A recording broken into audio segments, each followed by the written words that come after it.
we were in our late 30s when we started to explore what investing in property would look like, and our first investment property, we were 39 or so. 40, yeah. But we just think, imagine having started 10 or 15 years earlier than that. Where might we be now? You're listening to Property Investor Tales, stories from the front yard. Here's your host, Tabitha Bright. Hello and welcome to Property Investor Tales, stories from the front yard, where I get to speak to property investors from around Australia about their investing journey. My name is Tabitha Bright and I'm the head of coaching at Positive Real Estate, where we help people build wealth through property. With over 8,000 clients across Australia and New Zealand, there are some incredible stories to tell, which hopefully make your investing journey that little bit easier and will inspire you along the way. So my guests today are Tavish and Jane Macon. We learn how Tavish and Jane have acquired 7 properties and over $4.5 million in their portfolio, the 8-year journey they've been on with their big goals, and of course being number one at Positive Real Estate, PRE. So enjoy this conversation with Tavish and Jane. So Tav and Jane, Tavish, welcome to the podcast. Thank you, Tav. Nice to see you. Yes, happy to be here.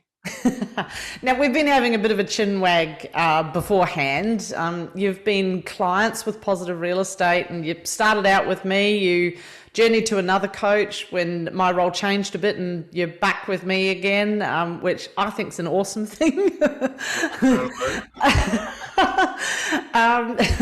And we just worked out you're pretty much on your 8th birthday with Positive Real Estate. So that's phenomenal. So you've been with the coaching team for around those 8 years. And I know a lot of people that are looking at starting a journey like this, they're always interested in people that have been working with the team for a decent amount of time. And I think you guys obviously sit in that space. And it's lovely, I must say, getting to know people like we have got to know you guys. When I first met Tav, Jane, this won't surprise you and you know this story.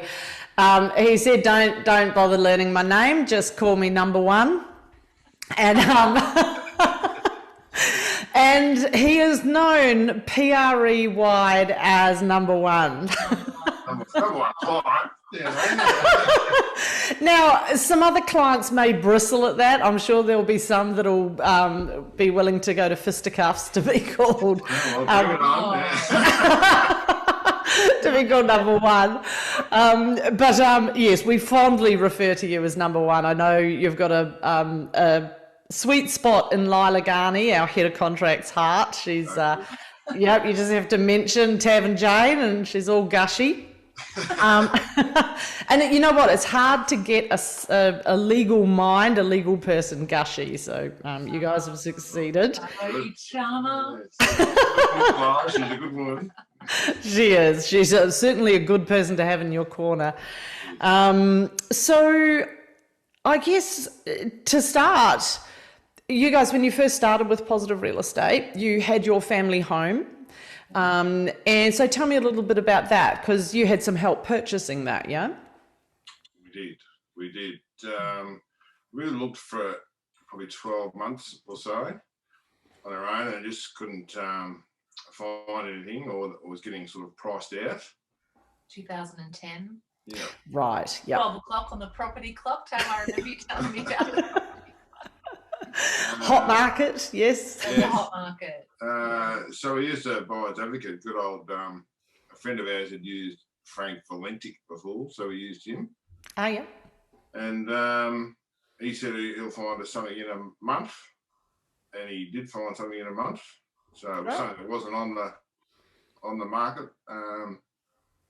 So that was our first experience, really. Yeah. And where we're sitting now. Ah. Yeah. Fantastic. And I always say to clients, like, real estate has to be a long-term proposition. Because what did you purchase your family home for? Can you remember? 531,000. Yep. Right. And pretty much, 10, 11 years later, and the one next door sold for? 950 just last week. Yeah. Which is smaller than ours and less a half bathroom. So, Right. So it'd be a mil roughly, I reckon, which is nice. Yeah. Very nice. And that's that power of capital growth, isn't it? When it's in your favour, it certainly can have some momentum to it. And that 10-year time frame that seems to tick over for the Melbourne market, I think, is you guys timed it from peak to peak. So, but it's holding, right? Because timing markets is really hard. And sometimes you've just got to get in when you've got to get in.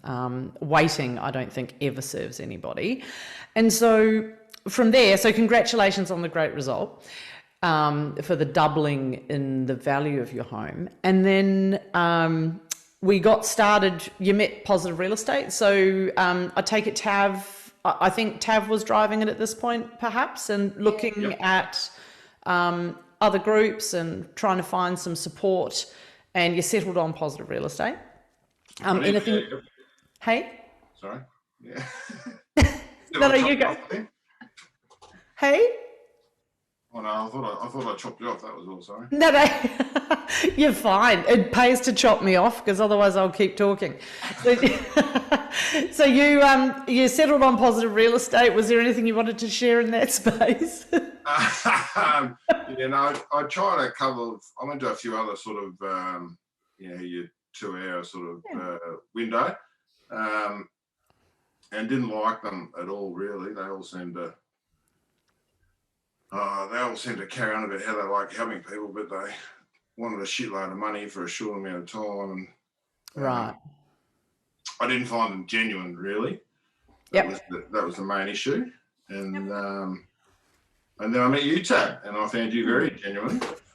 So so that's how it started, yeah. And it was a lifetime thing, and the coaching along the way. That was appealing. Yeah, exactly. So I mean, that's probably how it started. Yeah.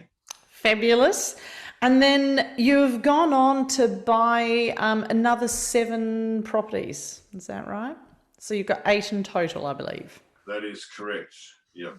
Yeah, what a phenomenal result. I mean, that is, and hats off to you guys, because you've been quite relentless in your capacity to keep doing what you need to do to get the result, because you guys have some big goals. And when we talked earlier, it's lovely that you guys are happy to share, because people get a lot of comfort from understanding some of the detail. And so when we met, we talked about your goals, and one of the key things was you want to retire on a good income, and that income's around that 200K mark. Yep. And we always knew it was going to take a little bit of time, and we've purchased those 7 properties along the way. And in order to create that 200,000, we need around $4 million worth of property, and we need to get that debt free. So that's the next part of the journey, is how do we go from the acquisitions phase where you're buying the property to then the consolidation and the debt reduction side of it. So that's the next part of the journey for you guys. But at the moment, you're sitting on those 7 properties, and we just worked out, Tav, Jane, that it's sitting conservatively around that 5.5. And if we minus off the family home at $1 million, then that gives you that 4.5 million. But that's based on current desktop vals that you guys feel are probably on the light side, given that some of the uplift is probably not captured by RP data yet. So really you could have as much as 5 million in your investing portfolio total at the moment, yeah? Yep. Which is absolutely phenomenal. Part of the reason I think you deserve the title of number 1 for sure. I mean, that's a great result. And so for you guys, Tav, you've got your own business. Tell us a little bit about that. I'm a sort of owner operator of a little 8-ton excavator. So Little 8 ton. It's little in the game. So I build roads, basically, earthworks, roads or rail. Try and get on the big jobs so I don't have to look for another job. That's awesome. Yeah, and there's plenty of work on. So yep. Well, especially with infrastructure at the moment in Melbourne, right? Yeah, future looks rosy, really. Yeah. Yeah, rosy. and Jane, so your background is in nursing. Yep. And you've moved into corporate. So you're the PAYG earner. You earn a salary. I do. Which certainly helps with finance. And then Tav, you've got some consistent history with your business, which meant that borrowing was an option, because often with business owners, when we're trying to minimize our tax and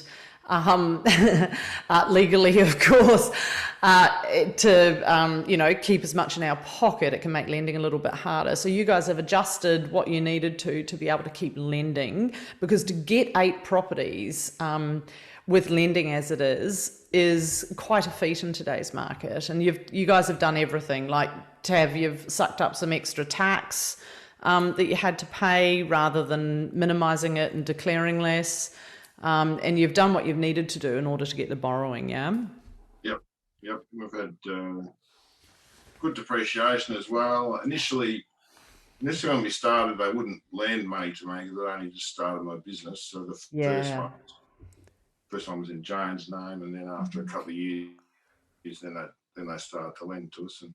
And good old Pete's done a good job. I was going to say, Pete Quinn deserves a call out there, because his support and guidance and real practical advice around what's doable in lending, helpful from a lending perspective.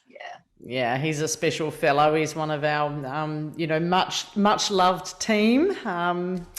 And yes, we refer a lot of clients to him for finance, so he does a wonderful job. And that's a big part of it, right? Because if you don't have good quality team around you, because finance is the keystone, isn't it?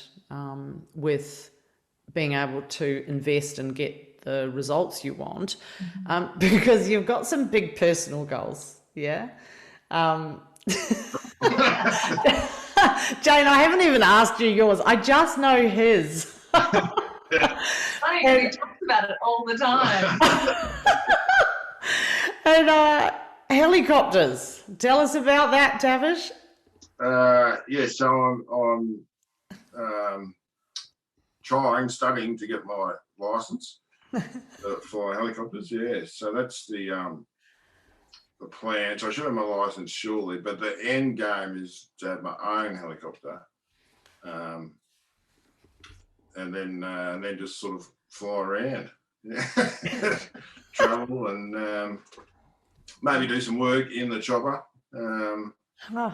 Yeah, but that's ideally I could sort of pick and choose that. I'm sort of semi-retired. Yeah.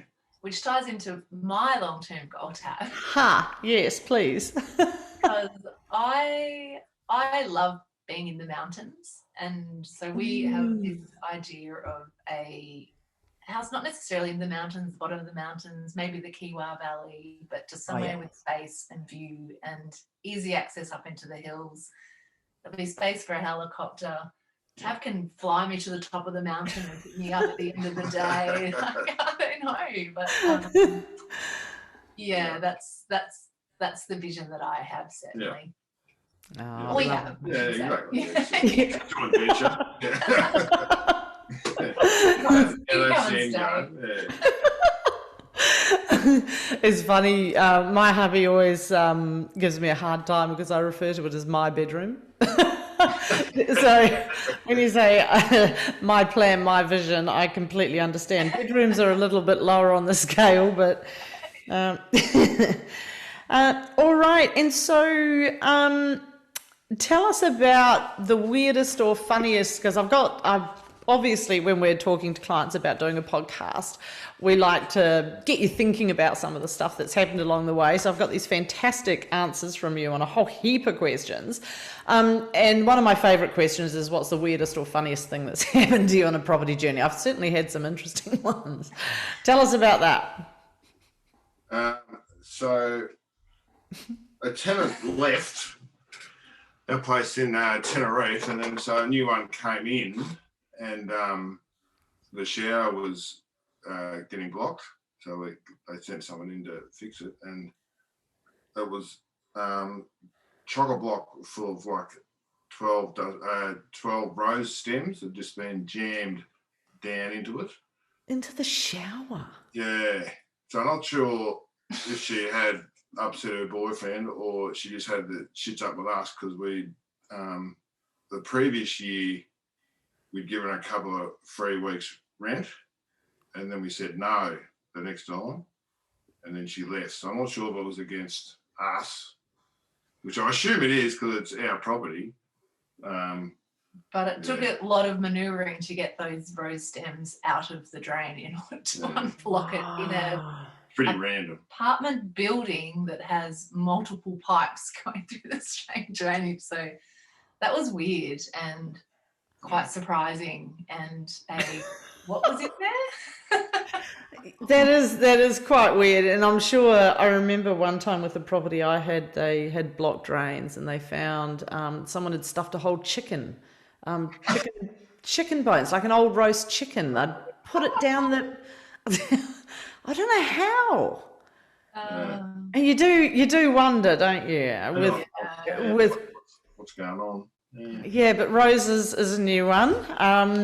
And you wouldn't want them down there too long because they'd stink as well. They'd like compost and rot, and you'd get all the hair, and it doesn't really bear thinking about. And I think we've gone through a lot of it. Oh, what was your biggest mistake? What was your biggest mistake or a lesson that you would want to pass on? What's one of your biggest mistakes or learnings? I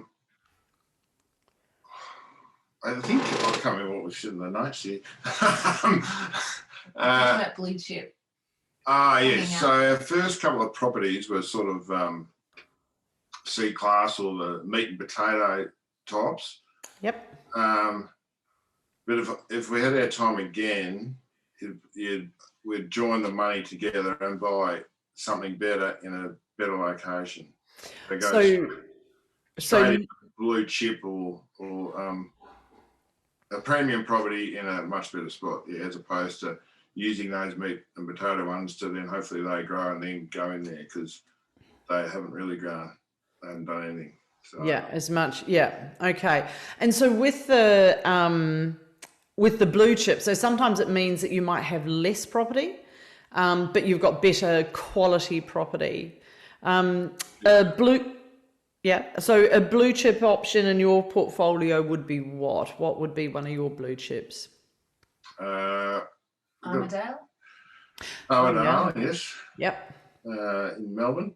Yep. Tenerife, Brizzy.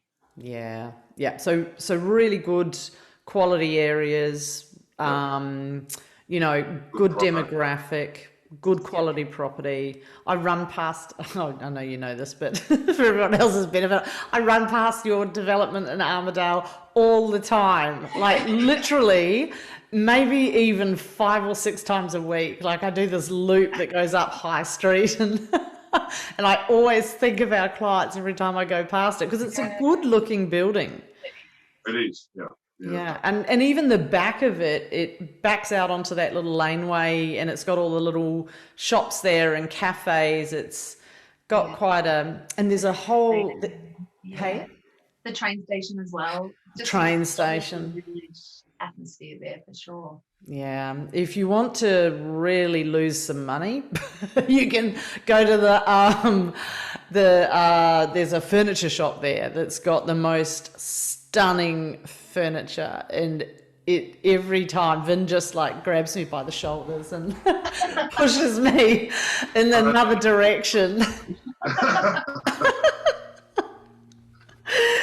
All right, and we'll wrap up with the classic. If you could give your younger self some advice, knowing what you know today, what would you say to young Tav, young Jane? We did talk about this, and we think it would be just to start earlier, really, in terms of that investing journey. Like we were in our late 30s when we started to explore what investing in property would look like, and our first investment property, we were 39 or so. 40, But we just think, imagine having started 10 or 15 years earlier than that, where might we be now? I mean, it was good to start when we did. Happy that we did, but wow, what that would look like if we'd been a bit braver and got started a bit earlier. It is great. You also need money too, 10 years earlier. There's that. You're amazing though. What was that, Tab? I said that's probably the big one. Yeah. And do you know what? I reckon out of I think you guys are number 9 or something that I've interviewed now. So out of everyone I've interviewed, I think probably 7 out of the 9 would say be younger. And none of you have seen any of these yet because we haven't released them. So it's, everyone says just get stuck in early. And I look at some of our younger team, like Hayley, that you guys know, that started with Positive when I think she was like 23 or something, and she's got 3 or 4 properties behind her now. Yeah, it's nuts. But yes, absolutely. But on the flip side of that, you started when you started. And you're well underway, and overall, often there is some property that takes longer to perform. The ones that maybe like Nunda and so forth that you feel were maybe slightly lower quality than your A-class stuff, it'll still perform, and it'll just perform secondary to the A-class. So what generally happens is it's top down. So the premium stuff goes first and then it trickles down.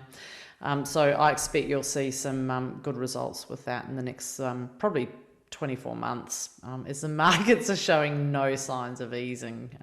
They're going off. So